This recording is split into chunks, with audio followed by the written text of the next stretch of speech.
Hello and welcome to Unfudge Your Marketing. This is a show where we chat about marketing mistakes, mishaps, and things that didn't quite go as planned, but most importantly, we focus on the lessons learned. Sometimes I'm talking with business owners about their own marketing mistakes, and other times I'm talking with marketing and sales experts who are here to talk about the marketing mistakes they see their clients making. So this is one of those conversations today that I'm really excited about. Today, I am welcoming Adam Rojas to the show. Adam is the founder of Belmore Consulting. Adam works with founder-led early-stage companies to build practical, data-driven sales systems that actually scale. Love the data-driven piece. With over 25 years of leadership experience in business sales and go-to-market strategy, he helps owners move from reactive selling to predictable revenue. Adam brings a no-fluff, real-world perspective on what's broken in small business sales and how to fix it. With that, I will welcome Adam to the show. Thanks so much for having me. I'm looking forward to a fun conversation. Yes, it's always fun when we're talking marketing and sales, right? I mean, we're a little biased, but just a little. So I always like to share how I met my guests. So Brandon Drake gets a shout out today. Brandon is a master connector, and he is always making valuable introductions. He connected Adam and I thinking there could be some great synergy with marketing expertise and sales expertise, and he was right. So Adam and I hit it off right away, just finding that we have a lot of alignment on things in terms of, you know, the ways that we work with clients, the values that we have, and we both have dogs, so we have that in common too. Very true. So, Adam, I'm really excited for this conversation today. When we were chatting about having you come on the show, we were talking about your experience working with businesses who spend money on marketing messaging that doesn't necessarily align with sales team efforts. So, where exactly would you like to start this conversation today? There is a whole lot to unpack, and we could just probably spend the entire conversation on just that topic. So let me just kind of from background share a little bit about why this is so important to me. So in my before I launched my business, I worked for a very large technology company, a name everybody's heard of, and so when people look through my LinkedIn, they'll figure it out pretty quickly. And I was in sales for them for 15 years. And one of the things I kept seeing was that the way we positioned the products with our clients did not align with any of the marketing collateral that we were getting as part of how we presented things to the prospect. And so I didn't think much about it, because when you're in the weeds, you kind of focus on, I got to work on the sale. I got to make the sale. I got to make the sale. I got to make the sale. But as I progressed in my career there, I really got to peel back the onion and get behind the curtain and realize that the two aren't sitting at the table together. Marketing is out there doing its own thing, and sales is out there doing its own thing. And because of that misalignment, messaging never flows effectively. So I committed myself when I was launching Belmore that every business that I work with, I was going to ensure that I upfront made the owner aware that sales and marketing have to be sitting together, have to be aligned, and have to be a cohesive environment. Yeah, it is such an important piece of it. In so many different ways. Yeah. What's so interesting hearing you talk about that, Adam, it brings me back to my corporate days. And for all that didn't work for me being in that environment, one thing I will say that they did well was I, as a marketing manager, sat with my sales team, like literally on the floor, and there was this great relationship where I got to know my sales team. Like we had, we kind of reported up into central marketing, but we sat, each of us marketing managers sat with our sales team.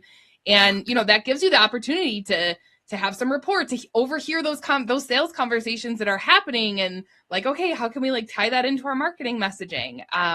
So yeah, it's wild. That's the only experience I have had, honestly, in being in the sales environment. And so it's wild for me to think about how many businesses there probably are out there where marketing and sales are totally separate.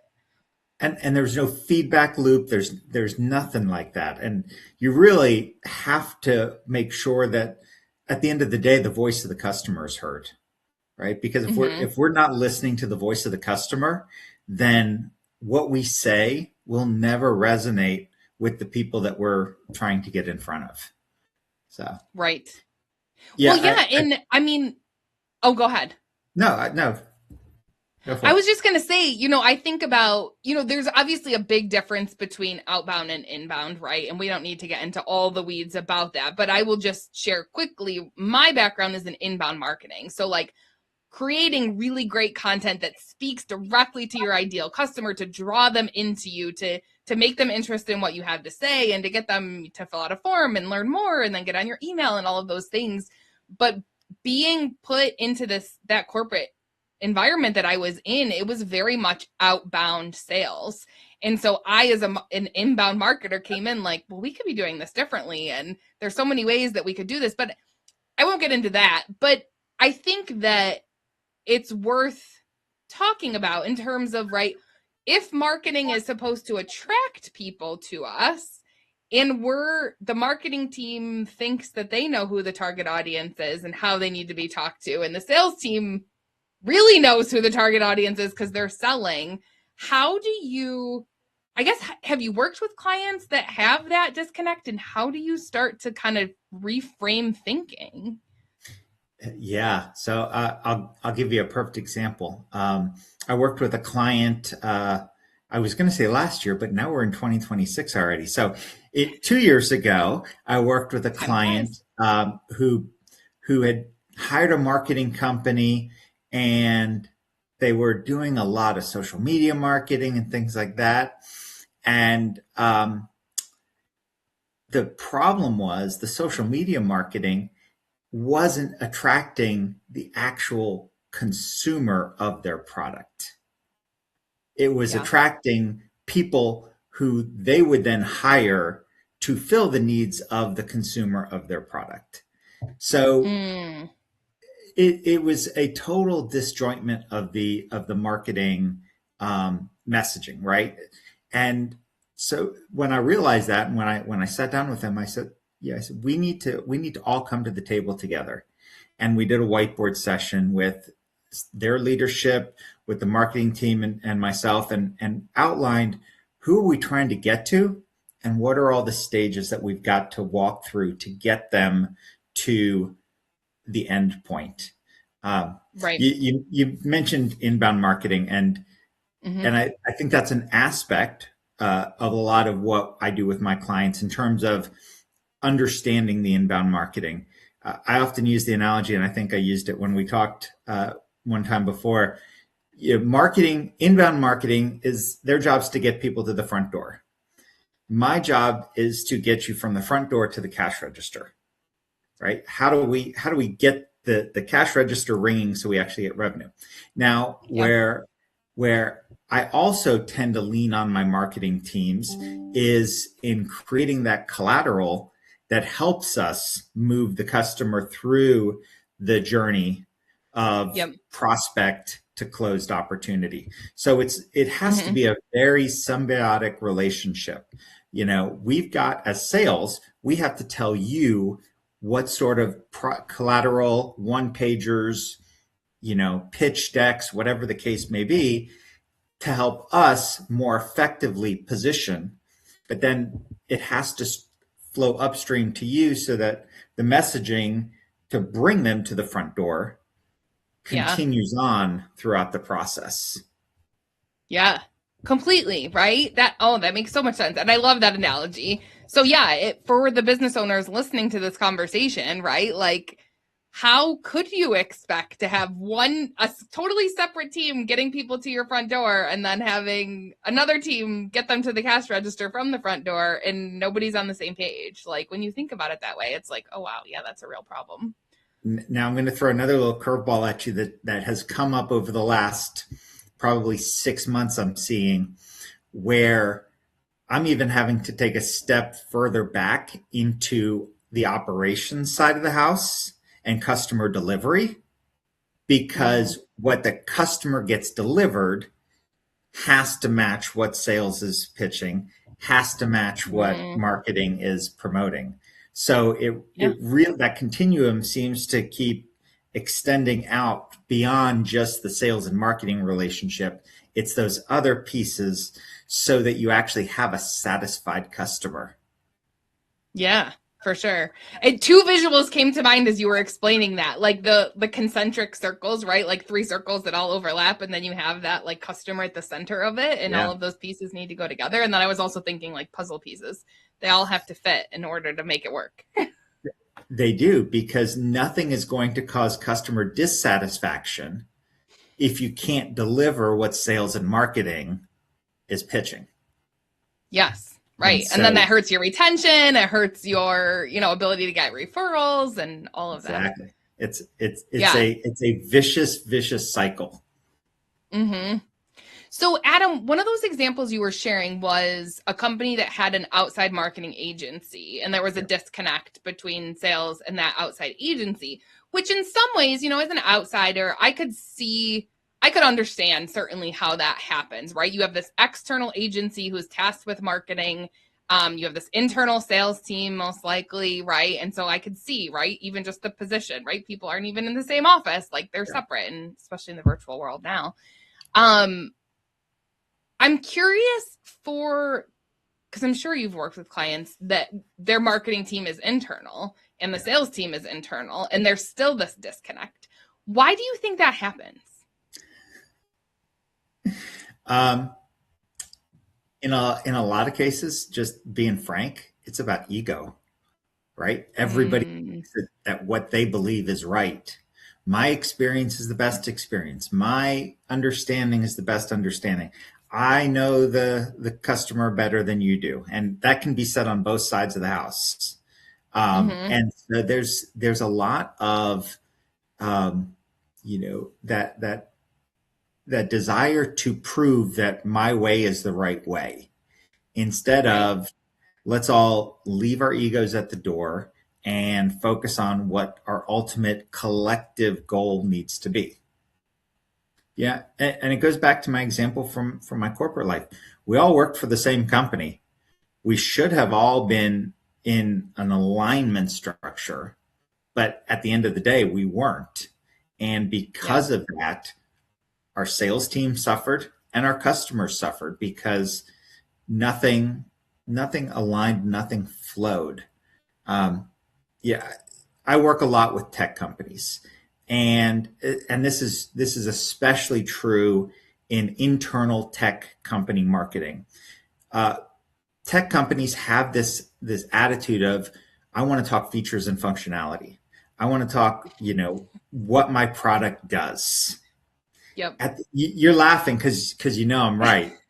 At the end of the day, the customer doesn't care what your product does. They don't care what the features are.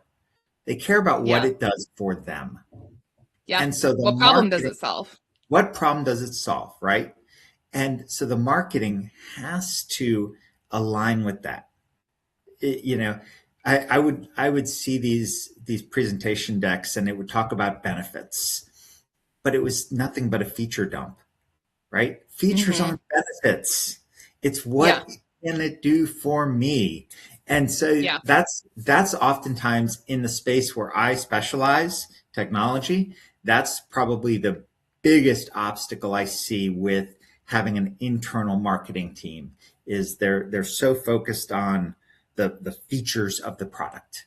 And part of that Mm-hmm. stems from the people who start these technology companies. They're engineers, they're programmers, they're developers. Mm-hmm. So that's how their brain operates.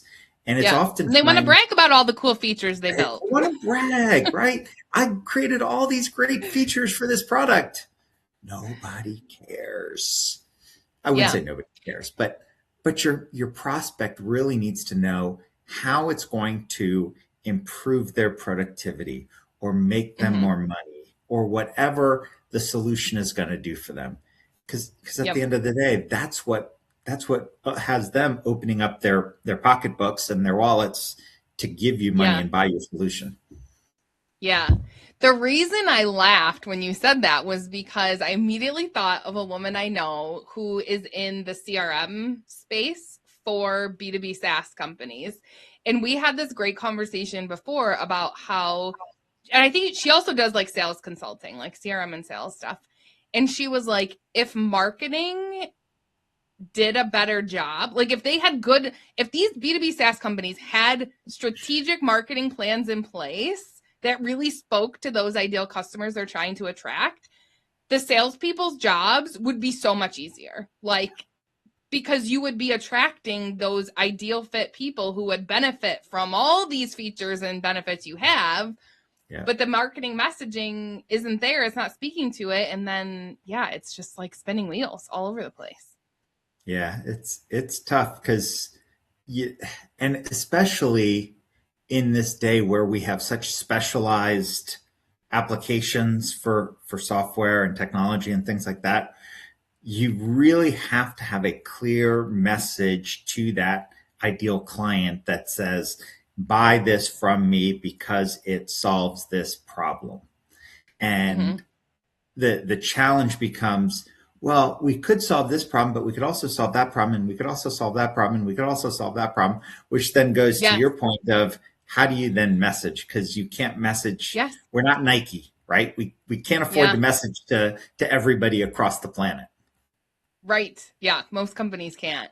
Yeah. So the other thing that came to mind, Adam, as you were talking was, I remember this client I worked with, not a super traditional type of client that I normally work with, but they were in the wellness space and they have like tons of different service offerings for different ailments and health problems and things. And the business owner was, total like type A entrepreneur, so many ideas all over. And that's part of the reason he added so many services to his business, because he's like, oh, I learned about this and the science behind it and how I can help with all these different, medical issues people are having.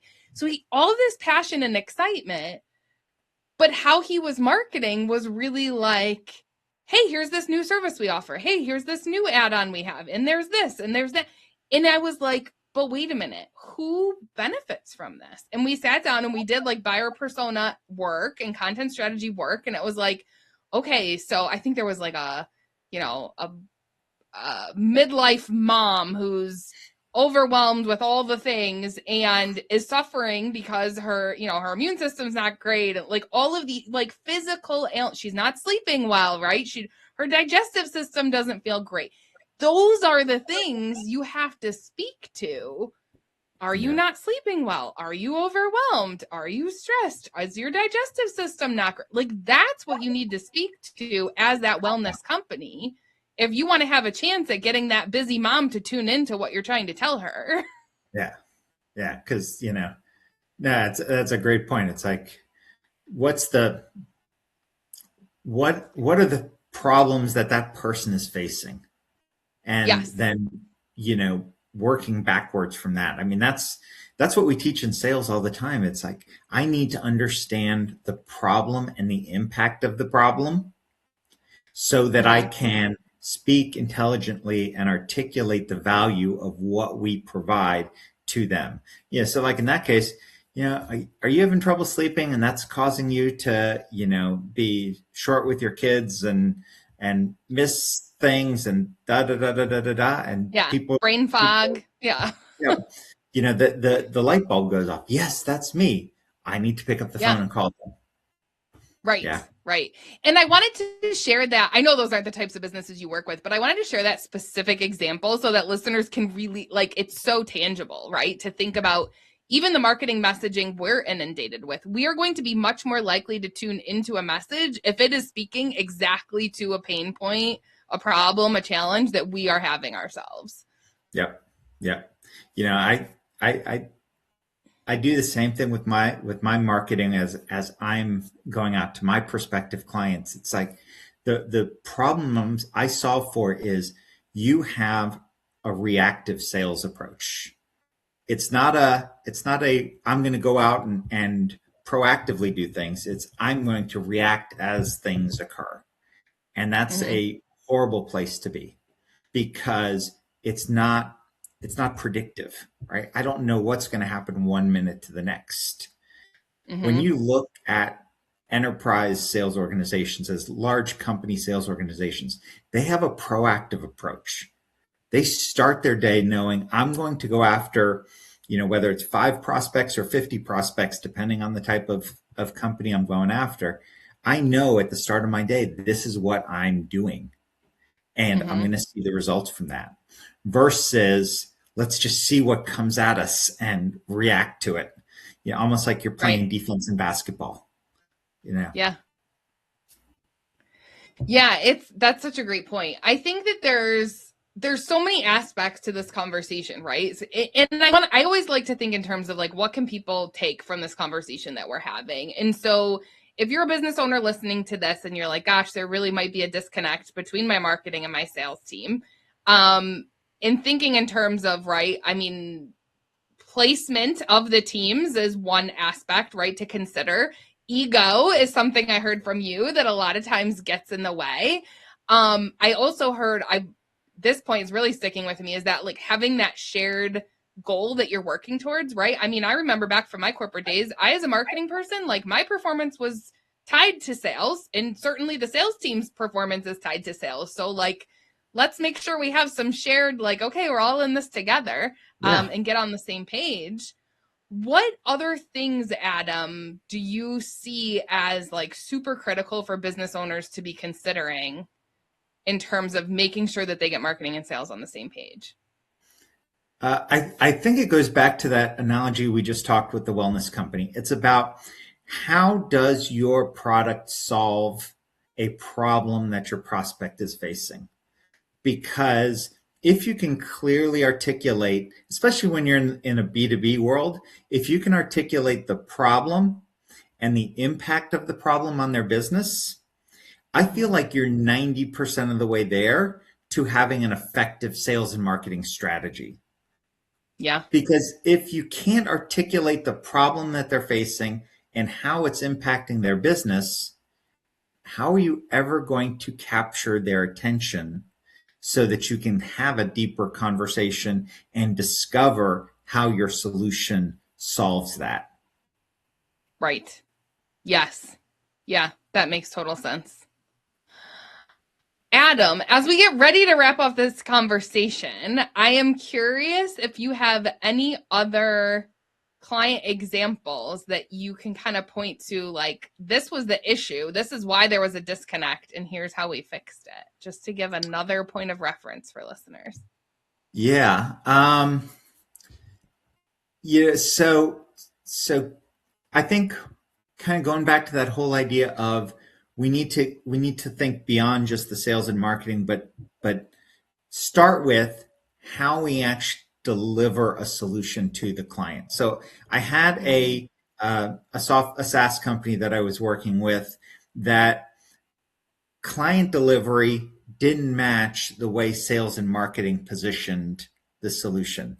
And so everything then had to be readjusted with every opportunity, which then leads to delays in delivery and things like that. So I think if you're in some type of a service delivery business, your marketing really needs to start with how your product gets delivered to the end user and then work backwards as you develop your marketing and sales messaging strategy, right? So if you don't have a really tight SOP process on how things get delivered, it's going to end up biting you, especially as you try to grow and scale your sales, because that's really the place where the wheels fall off the truck, so to speak. Yeah.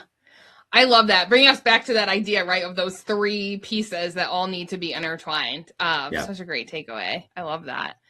So as we wrap up the conversation, very lastly, we've covered so much valuable stuff here. I know that listeners are going to take a lot away. Is there any last piece of advice that you want to leave business owners with as we wrap things up? You know, a lot of, especially founder-led businesses, the sales process sits here. It sits all between their ears. The best thing they can do for themselves and their business is to put it down on paper. Take what's in here, put it down on paper, because that way you can repeat it, you can measure it, and you can ultimately scale it. Mm-hmm. Love that. So simple and so effective, I'm sure. So simple, so effective, and so often overlooked. Yeah. I love that. I keep hearing over and over again from someone I'm working with that businesses do not run on memory. That keeps going in my head, and so Yep. that's a great example of that. Get it down on Yeah. paper. And You'll you be better can't off. scale hustle. Yeah, can't scale hustle. I love that. That's a good one. Great soundbite. Okay, Adam, very lastly, how can people reach out to learn more about you and the work that you do? So the easiest way, I'm on all the socials, but it's Adam Rojas. I have the just Adam Rojas, no letters, no numbers, no weird symbols, nothing like that. Or you can follow us at Belmore Consulting, Bellmoore Consulting. Again, on LinkedIn, or visit our webpage, Instagram, Facebook. We're all over the place. Would love to talk Awesome. to would love to talk to everybody. That's great. Awesome. Thank you so much, Adam. I really appreciate your willingness to come on the show and share all of your valuable insights and experiences. It was a blast. I had a great time, Kristi. Awesome. All right, everybody. Until next time.